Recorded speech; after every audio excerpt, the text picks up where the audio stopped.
we discussed about hello, yes ma'am. hello. Yes ma'am बोलिए। हाँ, last lecture में we discussed about Maxwell आपका equation थी, उनके बारे में हमने डिस्कस किया हुआ था। ठीक है। अब मैक्सवेल इक्वेशन जो थी मैंने बताया था कि आपका जो पूरी ईएमएफटी है वो आपका मैक्सवेल इक्वेशन पे ही डिपेंड है। ठीक है। तो there are four Maxwell equation, मतलब बेसिक आपकी फोर होती हैं, जिसमें आपका गॉस लॉ होता है for electric field and Gauss law for magnetic field के लिए हमने डिस्कस किया था। देन हम फेराडे लॉ और एम्पियर लॉ के बारे में मैंने बताया हुआ था। एक इक्वेशन और होती है आपकी कंटिन्यूटी की इक्वेशन, वैसे तो फोर हैं बट एक और इक्वेशन आपकी यूज की जाती है। तो इनमें से दो इक्वेशन जो थी आपकी Gauss law for electric field and Gauss law for magnetic field, ये दोनों ही हमने लास्ट क्लास में डिस्कस कर लिया था। ठीक। तो नेक्स्ट अब जो गॉस लॉ थे वो जो आपकी मैक्सवेल इक्वेशन है, तो उसमें आपका इक्वेशन पर्टिकुलर दो फील्ड के लिए आपका यहाँ पे रिप्रेजेंट की जाती है मैक्सवेल की इक्वेशन। एक होता है आपका स्टैटिक फील्ड के लिए। ठीक है। जैसा कि आप स्क्रीन में शो कर रहे होंगे, ठीक दिख रहा होगा आपको। ठीक है। तो यहाँ पे स्टैटिक फील्ड के लिए जो मैक्सवेल की इक्वेशन होती है वो चारों इक्वेशन यहाँ पे लिखी हुई हैं आपका। हाँ, जैसे स्क्रीन शो नहीं हो रही। हेलो, स्क्रीन शो नहीं हो रही। स्क्रीन विजिबल नहीं हो रही है? मैम। अब मैम कुछ भी नहीं आ रहा। लेट मी से एक मिनट।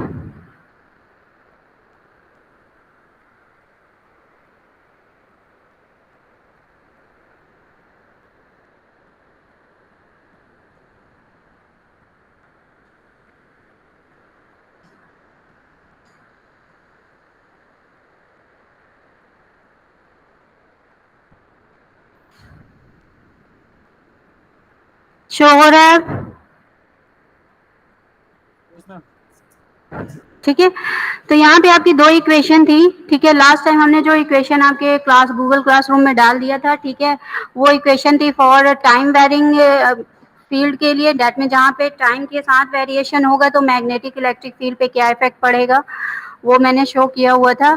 ठीक है। दूसरी जो मैक्सवेल की इक्वेशन होती है स्टैटिक फील्ड के लिए, डेट मीन्स आपका जो फील्ड है इलेक्ट्रिक या मैग्नेटिक फील्ड, उस केस में अगर स्टैटिक हो, डेट मीन्स टाइम का इंटरवल ना हो, तो वहाँ पे आपकी मैक्सवेल इक्वेशन में क्या चेंजमेंट होता है, तो वो यहाँ पे शो किया गया हुआ है। फॉर स्टैटिक फील्ड के लिए मैक्सवेल की इक्वेशन क्या होती है। जैसे लास्ट टाइम अगर आप इक्वेशन आपको ध्यान हो तो वहाँ पे एक जैसे कि फेराडेज लॉज जो था वहाँ पे, तो उसका अगर हम डिफरेंशियल फॉर्म देखें तो वहाँ पे डेल क्रॉस ई जो था वो आपका क्या था, minus D over B d t था। ठीक है। मतलब टाइम, डेट मीन्स आप जहाँ पे मैग्नेटिक फील्ड में वेरिएशन कर रहे थे तो उसके कारण जो इलेक्ट्रिक फील्ड प्रोड्यूस हो रही थी वही फेराडे लॉ था, मतलब आप change in magnetic field produce electric field. ठीक। तो ये चीज हमने लास्ट टाइम जो इक्वेशन आपको दिखाई थी उसके बारे में डिस्कस किया हुआ था, वो मैक्सवेल की equation for time varying field के लिए थी। और यहाँ पे जो मैक्सवेल की इक्वेशन है दैट इज फॉर टाइम आपका स्टैटिक फील्ड के लिए मैक्सवेल की इक्वेशन क्या होती है वो यहाँ पे मैंने शो कर दिया। वन बाय वन आपका टाइम वेरिंग फील्ड के लिए आपका मैक्सवेल की इक्वेशन क्या होंगी और स्टैटिक फील्ड के लिए आपका मैक्सवेल इक्वेशन क्या होंगी, उनके डेरिवेशन हमें देखने हैं। जिसमें से आपका जो Gauss law for electric and magnetic field के लिए जो डेरिवेशन था लास्ट टाइम जो हमने डेरिवेशन कराया हुआ था, चाहे अब आप स्टैटिक फील्ड के लिए यूज करिए चाहे टाइम वेरिंग फील्ड के लिए, दोनों के केस में सेम ही आता है, दोनों का डेरिवेशन एग्जैक्ट होता है। तो उसको हमें दोनों के केस में डेरिवेशन कराने की जरूरत नहीं है। किसी पर्टिकुलर वन फील्ड को लेके हम स्टैटिक या मतलब कि आप टाइम वेरिंग अगर फील्ड ले रहे हैं तो उस केस में गॉस लॉ जो इलेक्ट्रिक फील्ड है और Gauss law for magnetic field है, दोनों के डेरिवेशन का प्रोसेस जो होता है वो सेम होता है।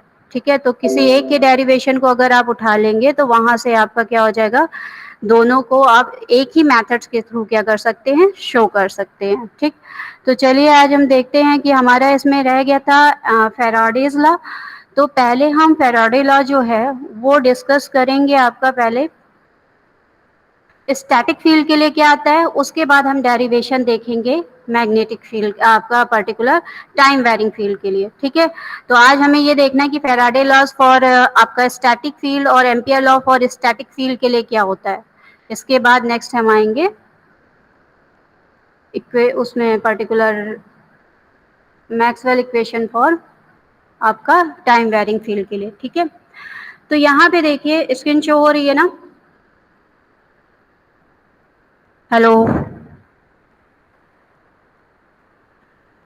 Hello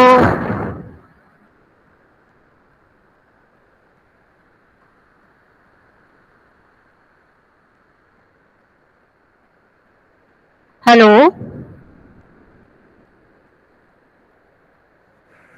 hello. ठीक है। तो यहाँ पे हमें आज डिस्कस करना है आपका पर्टिकुलर फैराडे लॉ के लिए आपका क्या इक्वेशंस होगी, ठीक है। मैम स्क्रीन शो नहीं हो रही, स्क्रीन पे टैप हो गई।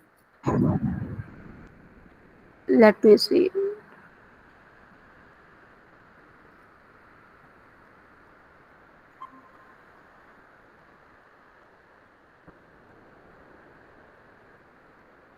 मैम आप पढ़ाते रहिए, अगर मुझे डाउट होगा तो मैं बता देंगे, ठीक है। ओके बेटा, ठीक है। देखिए फैराडे लॉ फॉर आपका क्या था कि स्टैटिक फील्ड के लिए क्या था कि फैराडे ने क्या किया था, पहले हम इसका स्टेटमेंट देख लेते हैं। The EMF is induced in a loop when the magnetic flux is changing in the magnetic of it.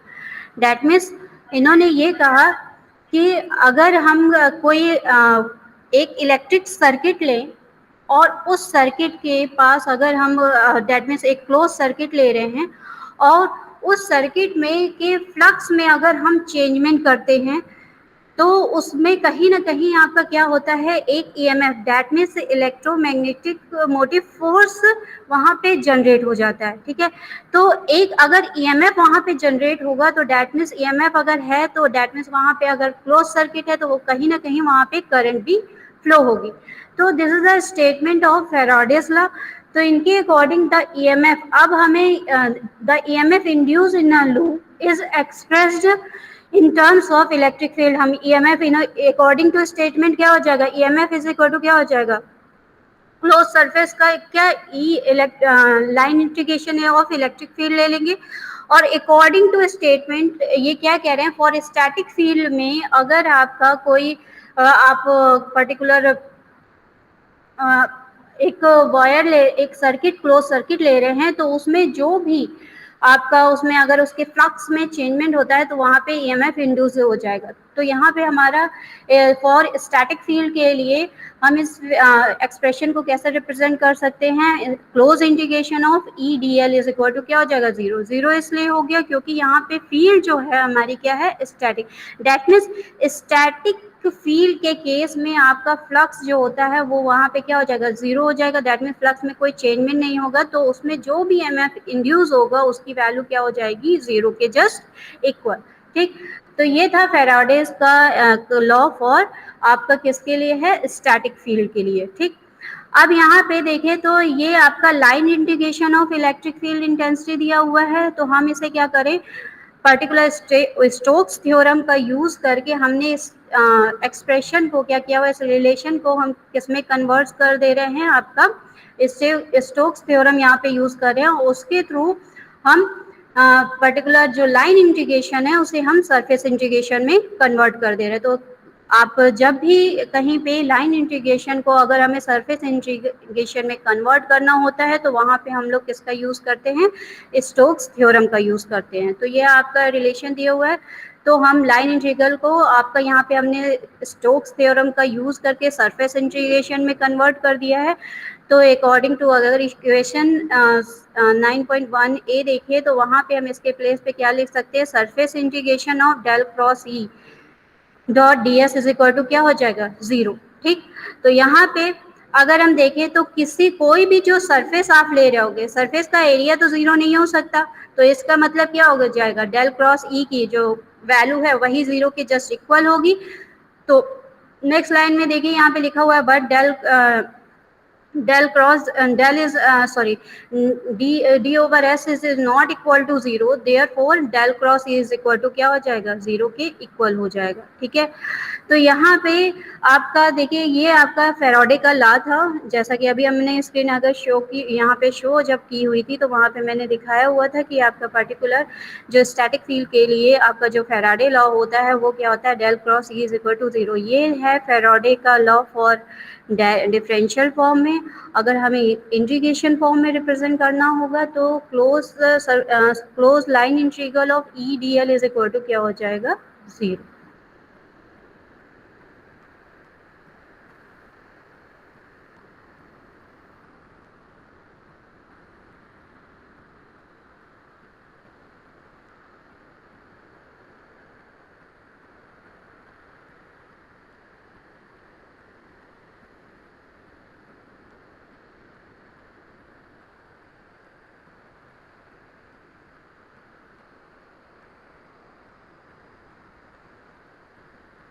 अब देखिए जैसा कि इसमें इन्होंने बताया हुआ था कि आपका कि हम फ्लक्स में कैसे, ये हमारे लॉ थे, ठीक है।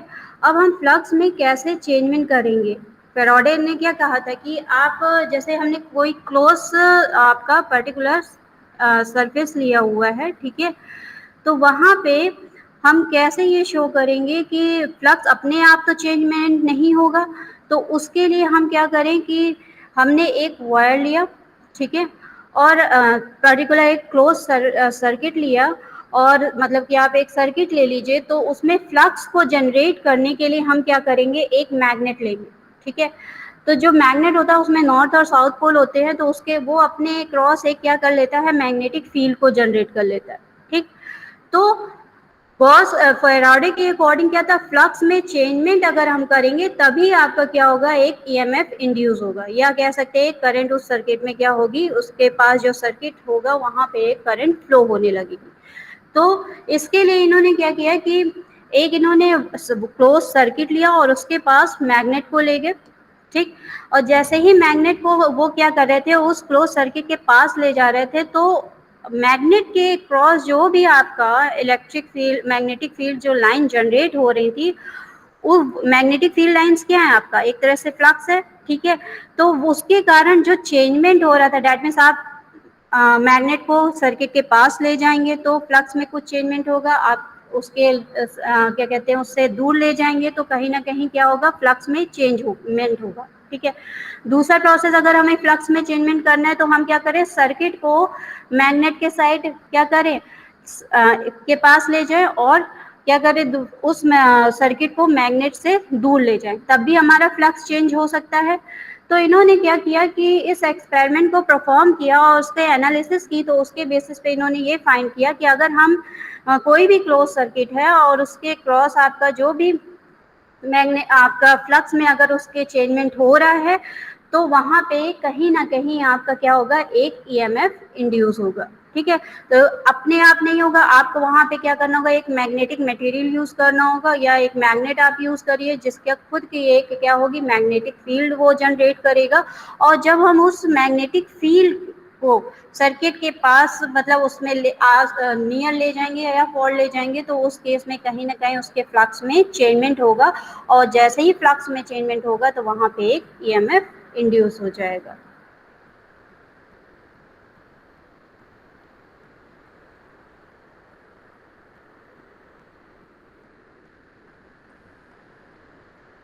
नेक्स्ट आपका था एम्पियर्स लॉ।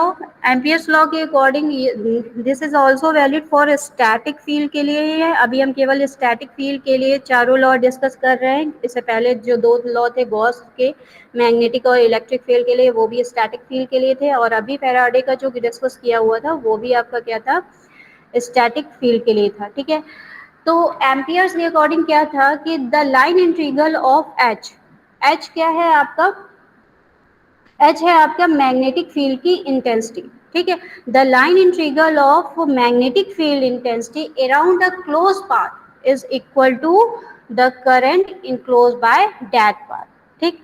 तो इसे हम अगर रिप्रेजेंट करना चाहें तो हम यहाँ पे ये रिप्रेजेंट कर सकते हैं कि इंटीग्रेशन क्या कहते हैं, close circuit integration, line integration of HDL से, ठीक है। तो अकॉर्डिंग टू स्टेटमेंट इन्होंने क्या किया हुआ है कि कोई भी क्लोज पाथ है तो उस क्लोज पाथ का जो अगर हम क्लोज पाथ में जो आपका इलेक्ट्रिक फील्ड की जो जनरेट हो रहा होगा उसकी इंटेंसिटी किसके इक्वल होगी, उस क्लोज पाथ में फ्लो होने वाले करंट के जस्ट इक्वल। तो हम यहाँ पे ये लिख सकते हैं कि I इज इक्वल टू किसके हो जाएगा, line integration of electric field intensity.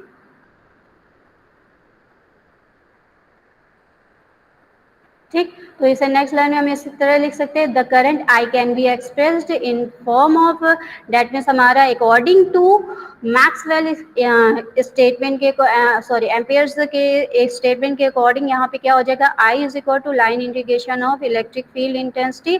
और अगर हम इसी इक्वेशन को किस में रिप्रेजेंट करना चाहें, जे के फॉर्म में, जे क्या है, कंडक्शन करंट डेंसिटी, ठीक है।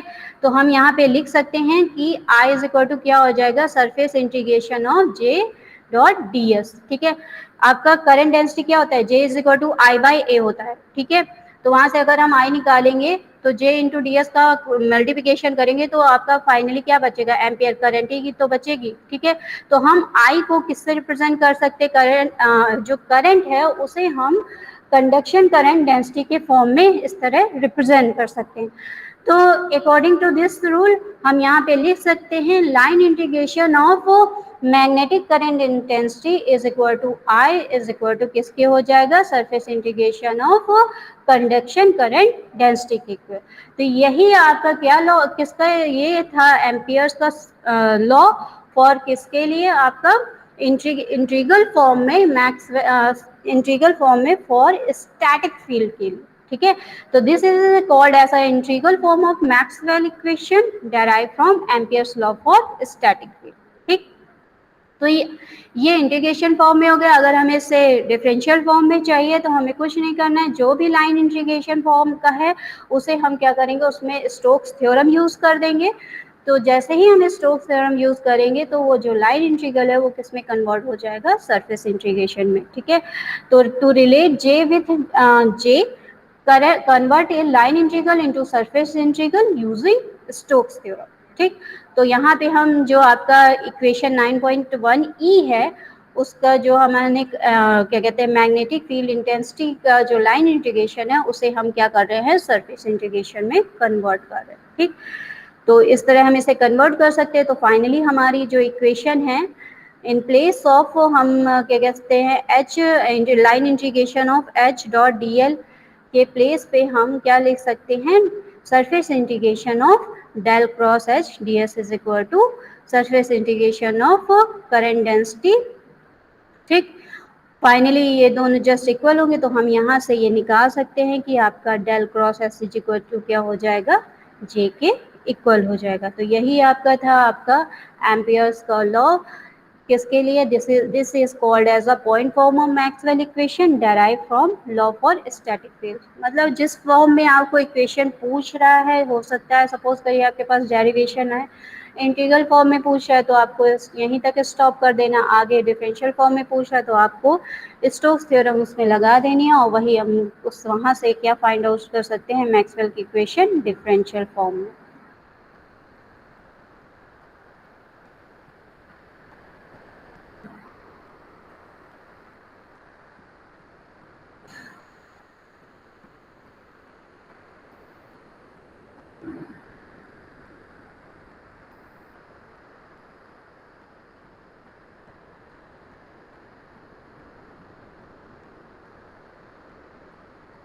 देखिए यहाँ पे था ना हमारा क्या कहते हैं, यहाँ पे मैंने चारों लॉ आपको डिस्कस करा दिए हुए हैं। लास्ट टाइम हमने मैग्नेटिक गॉस लॉ भी इलेक्ट्रिक और मैग्नेटिक के लिए यहाँ डेराइव करा दी थी, फेराडे का अभी मैंने डेराइव करा, और जो एम्पियर का है यहाँ पे देखिए दोनों ही डेरिवेशन है, इंटीग्रल फॉर्म में मैंने ये अभी कराया हुआ है। और फिर उसके बाद आपका क्या है, पर्टिकुलर डिफरेंशियल फॉर्म में क्या होती है इक्वेशन। तो ये चारों इक्वेशन हमने यहाँ पे डेराइव कर दी है, ठीक है। अब लास्ट जो इक्वेशन है, कंटिन्यूटी इक्वेशन।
चलिए नेक्स्ट हम यहाँ पे अब डिस्कस करने जा रहे हैं आपका फॉर आपका अगर कहीं पे पर्टिकुलर अगर इलेक्ट्रिक फील्ड में डेट मीन्स टाइम में अगर हम वेरिएशन करते हैं तो उसका क्या इफ़ेक्ट होता है। तो अभी मैंने बताया हुआ था कि आपका दोनों ही लॉ आपके क्या हैं कि पर्टिकुलर हम किसके लिए यूज़ कर रहे हैं, स्टैटिक फील्ड और मैग्नेटिक फील्ड के लिए। तो वहाँ पे देखिए यहाँ पे आपका ये आपके मैक्सवेल इक्वेशन जैसे कि अभी कंटिन्यूटी की इक्वेशन रह गई थी, ठीक है। तो उसको हम लास्ट में दोनों ही फील्ड के लिए यहाँ पे डिस्कस करेंगे कि आपका पर्टिकुलर इसके लिए वैल्यू इसकी क्या है, ठीक है। तो यहाँ पे अब हमें क्या करना है, मैग्नेटिक आपका डेट मीन्स जैसे जैसे टाइम में वेरिएशन होता है तो उसका क्या इफेक्ट होता है। तो उसके लिए हम थोड़ा सा प्रीवियस जो हमने आपको सेंड की थी, तो एक बार हम उस इक्वेशन को शो कर दें कि दोनों में इफेक्ट क्या था, डिफरेंस यहाँ पे क्या था, ठीक है। तो ये इक्वेशन थी आपकी दिस वन दिस, ठीक है। तो ये जो आपका मैक्सवेल इक्वेशन है four differential and integral form में, वो किसके लिए है, टाइम वेरिंग के लिए। इससे पहले जो अभी मैंने डिस्कस किया हुआ था वो किसके लिए थी, आपका स्टैटिक फील्ड के लिए, ठीक। तो अब हमें यहाँ पे डिफरेंशियल फॉर्म में देखें तो अगर आप कंपेयर करें यहाँ पे, तो गॉस लॉ जो था इलेक्ट्रिक फील्ड और मैग्नेटिक फील्ड के लिए फॉर स्टैटिक फील्ड और टाइम वेरिंग फील्ड दोनों के केस में एग्जैक्ट वही वैल्यू थी कि del dot D is equal to क्या था, रो वी आ रहा था, ठीक है। अगर इंटीग्रल फॉर्म में देखें तो सरफेस इंटीग्रेशन ऑफ आपका D dot d s is equal to क्या था, क्यू के जस्ट इक्वल था। फिर फैराडे लॉ हमने देखा था अभी कि हमने क्या देखा कि डेल क्रॉस ई की वैल्यू फॉर स्टैटिक फील्ड के लिए क्या आई थी, जीरो, ठीक। बट फॉर आपका टाइम वेरिंग फील्ड के लिए आपका जो फैराडे लॉ था वो क्या था कि del cross is equal to minus D over D t, D के जस्ट इक्वल था। दैट मीन्स अगर कहीं पे आप मैग्नेटिक फील्ड में चेंजमेंट कर रहे हैं तो वहाँ आपका क्या होगा, एक इलेक्ट्रिक फील्ड प्रोड्यूस हो गया। वही उसका इंटीग्रेशन फॉर्म देख रहे हैं तो क्या आ रहा है, line integration of electric field intensity is equal to किसके जस्ट इक्वल हो गया है, आपके जस्ट आपके इक्वल हो गया है आपका चेंज इन आपका जो भी आपका surface integration of d over D T V D S, ठीक है। Gauss law for magnetic field के लिए अभी हमने यहाँ पे देखा था कि आपका क्या वैल्यू यहाँ पे आ रही थी कि मैग्नेटिक फील्ड के लिए del dot B is equal to क्या है, जीरो है, ठीक है। ये वैल्यू सेम है आपका स्टैटिक फील्ड के लिए भी। स्टैटिक फील्ड का डेरिवेशन लास्ट टाइम मैंने कराया था। तो मतलब कहने का मेरा यहाँ पे ये है कि केवल दो लॉ में चेंजमेंट होगा, ठीक है। आपका एम्पियर्स लॉ और आपका जो फैराडे लॉ था उसमें चेंजमेंट होगा, उसके डेरिवेशन में चेंजमेंट होगा, ठीक है। तो इन्हीं एम्पियर्स लॉ और फैराडे लॉ के डेरिवेशन में टाइम वेरिंग फील्ड के लिए कराऊंगी, ठीक है।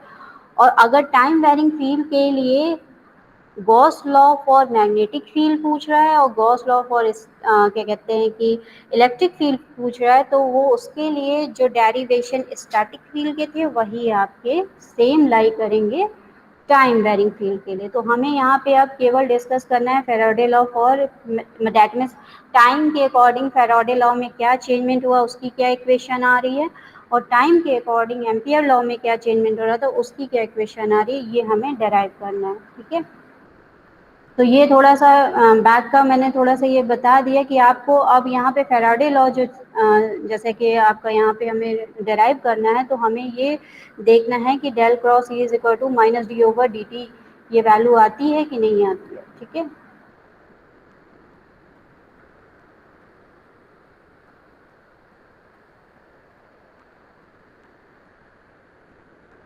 चलिए उसको ये डिस्कस करने से पहले हमारी एक इक्वेशन जैसे कि कंटिन्यूटी की जो इक्वेशन थी वो रह गई थी कि आपकी फिक्स्ड इक्वेशन जो थी फॉर स्टैटिक फील्ड के लिए क्या है, ठीक है। तो वो पहले मैं बता दूं फिर आगे बढ़ते हैं। टाइम वेरिंग फील्ड के लिए आपका फैराडे का क्या लॉ था, लॉ तो सेम ही होगा, बस थोड़ा सा चेंजमेंट होगा कि टाइम में वेरिएशन हो रहा है तो मैग्नेटिक या इलेक्ट्रिक फील्ड में क्या इफेक्ट पड़ रहा है, ठीक है।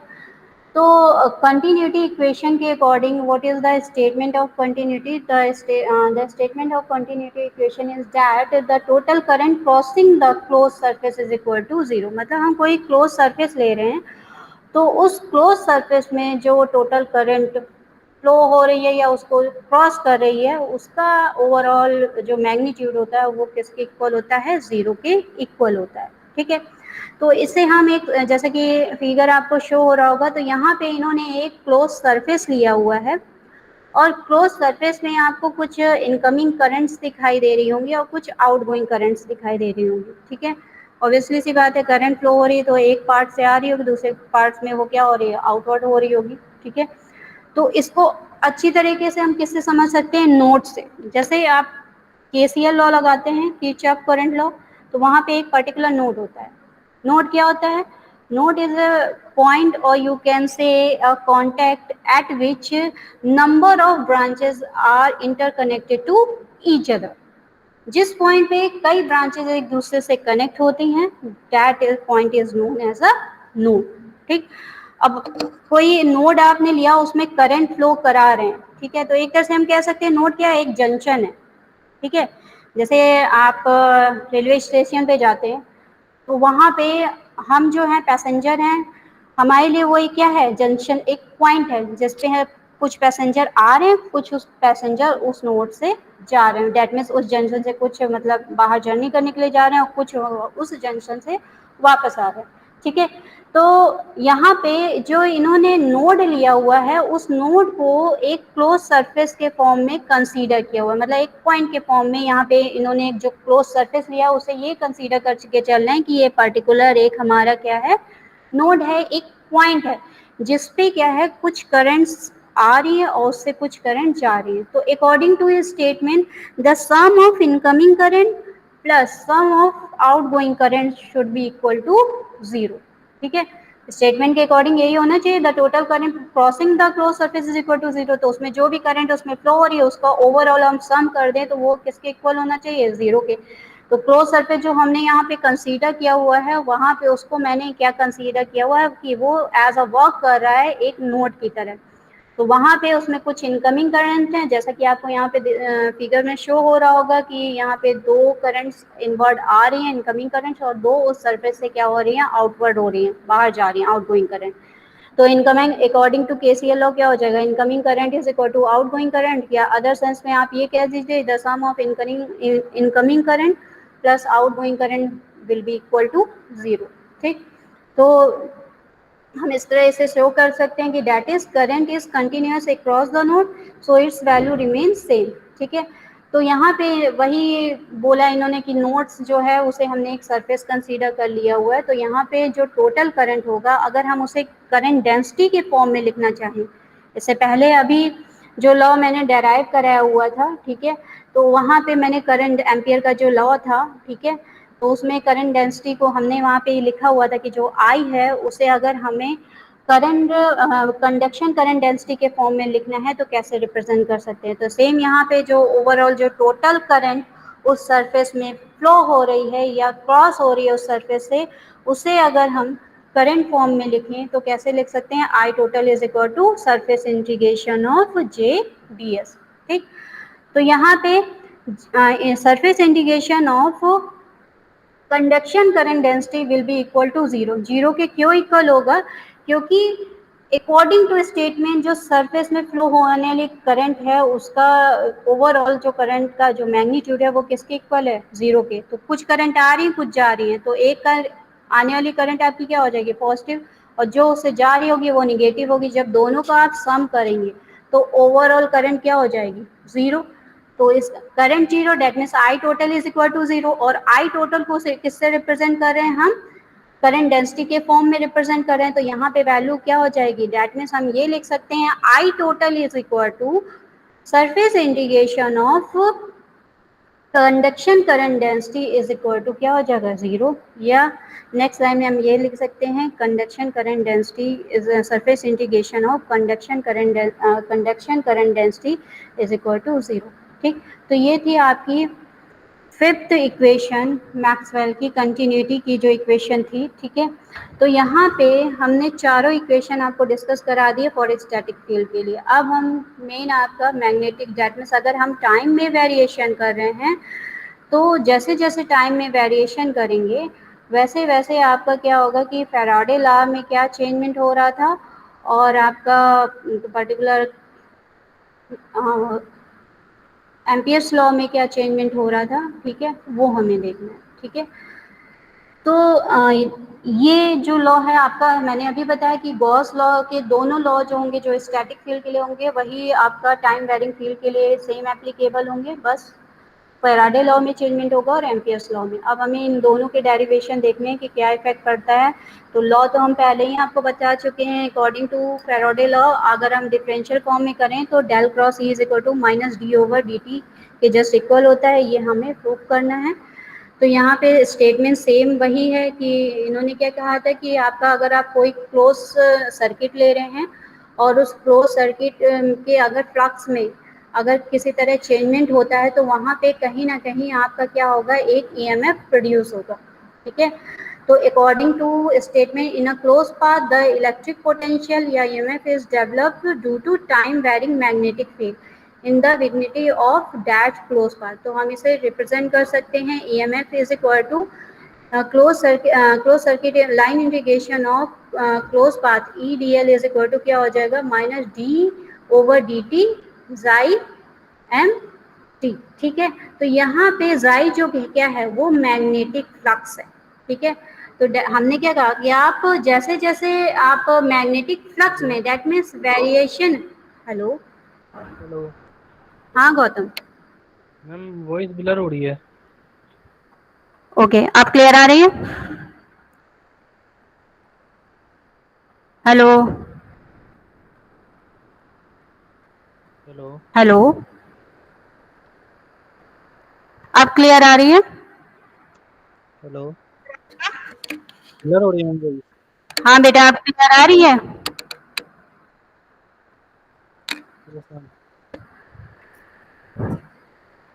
हेलो, ठीक मैम, क्लियर है। क्लियर है? ओके, तो यहाँ पे हमें टाइम वेरिंग के लिए देखना है। तो सेम आपका मैंने अभी बताया कि जैसे आप क्लोज सर्किट, क्योंकि फ्लक्स में चेंजमेंट करेंगे तो चेंज इन फ्लक्स क्या कैसे रिप्रेजेंट करेंगे, मतलब d over D t. Phi क्या है आपका, ऐसा यहाँ पे जाई से रिप्रेजेंट किया हुआ, जाई क्या है आपका फ्लक्स, और डी ओवर डी टी क्या रिप्रेजेंट कर रहा है, चेंजमेंट इन फ्लक्स। तो जैसे ही फ्लक्स में चेंजमेंट होगा, जो भी आप सर्किट ले रहे हैं उसके अगर फ्लक्स में चेंजमेंट है तो वहां पे क्या जनरेट हो जाएगा, according to law, Faraday law के अकॉर्डिंग वहां पे एक ईएमएफ इंड्यूस हो जाएगा या प्रोड्यूस हो जाएगा, ठीक है। तो अकॉर्डिंग टू इक्वेशन हम इसे इक्वेशन फर्स्ट लिख सकते हैं, ईएमएफ इज इक्वल टू आपका क्या हो जाएगा, डी ओवर डी टी जाई एम टी, ठीक है। अब यहाँ पे जो निगेटिव साइन है, अब मेरा मेन कॉन्सेप्ट ये है कि मान लीजिए आप जो क्या कहते हैं कि यहाँ पे जो निगेटिव साइन यहाँ पे जो रिप्रेजेंट कर रहा है वो लेंस के लॉ के अकॉर्डिंग है। The negative sign in the expression indicate a Lenz law. Lenz law क्या कहता है कि जब भी मैग्नेटिक फ्लक्स में चेंजमेंट होता है तो उसके कारण क्या हो रहा है, ईएमएफ प्रोड्यूस हो रहा है। और अगर ईएमएफ प्रोड्यूस हो रहा है एक क्लोज सर्किट में तो वहां पे कहीं ना कहीं क्या होगा, एक करंट का फ्लो होगा। तो इन लेंस के अकॉर्डिंग क्या था कि जो ईएमएफ यहाँ पे प्रोड्यूस हो रहा है वो या आप कह सकते हो जो करंट प्रोड्यूस हो रही है उस लूप में या क्लोज सर्किट में, वो हमेशा क्या करती है, करंट के फ्लो को आपका क्या कहते हैं कि जो फ्लक्स का जो प्रोडक्शन है उसमें जो चेंजमेंट है उसके कारण जो करंट फ्लो होती है उसका हमेशा क्या होता है, करती है, एक अपोज करती है, ठीक है।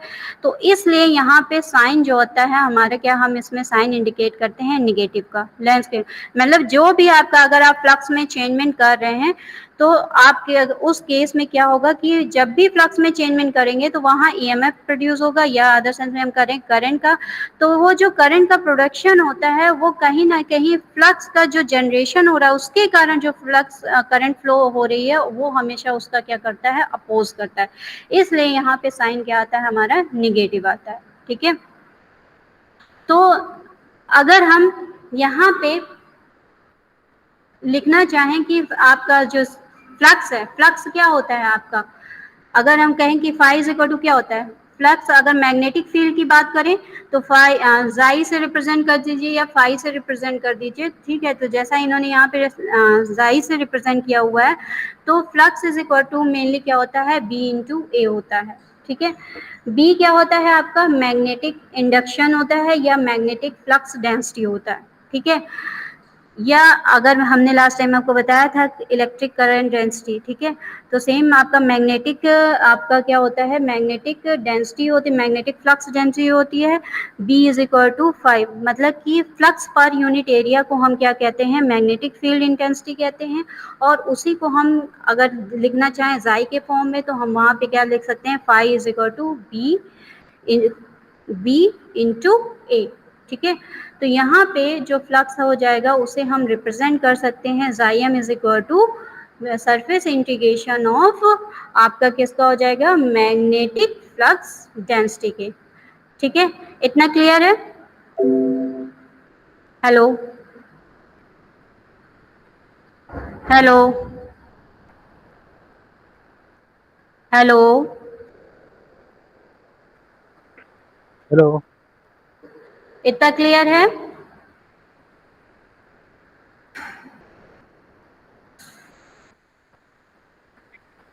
हाँ बेटा, हम पूछ रहे हैं इतना पार्ट आपका क्लियर है, ठीक है।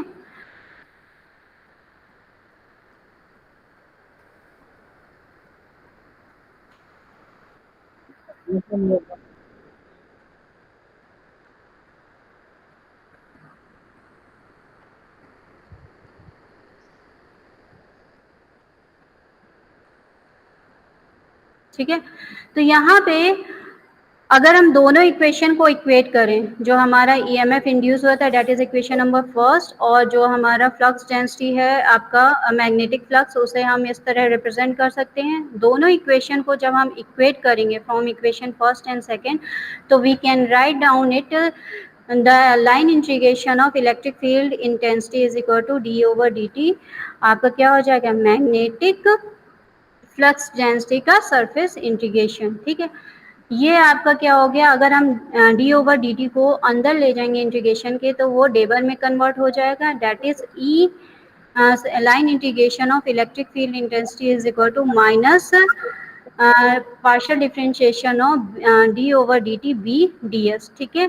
तो यही इक्वेशन आपकी क्या है, मैक्सवेल इक्वेशन है, फैराडेज लॉ, दैट मीन्स हम ये कह सकते हैं this is called as a integral form of Maxwell equation, ठीक है, जो कि क्या थे, फैराडे का लॉ था इंटीग्रेशन फॉर्म में।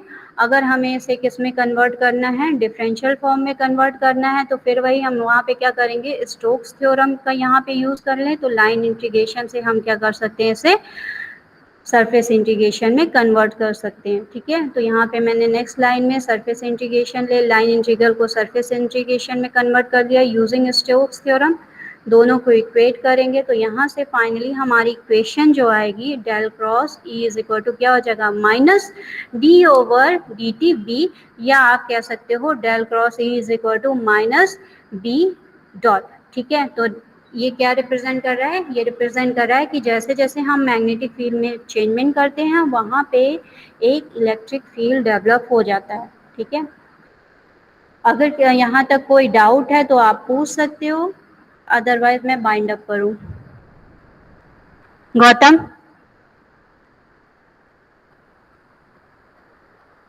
हेलो। हेलो, कोई हेलो, डाउट है यस मैम। बेटा? हाँ, नहीं मैम, बस हमें ये पूछना था, हम ओ, बुक कौन सी लें इसके लिए? Okay book. बेटा, जितने नोट्स दे दे वो सफिशिएंट है, फिर भी अगर आप बुक लेना चाहे तो एंटीना एंड वेव प्रोपागेशन की ले लीजिए, तो उसमें आपका एंटीना वाला भी पार्ट कवर हो जाएगा, केडी प्रसाद की रहती है, ठीक है। और उसमें आपका ये ईएमएफटी का पार्ट ओके भी कवर हो जाएगा।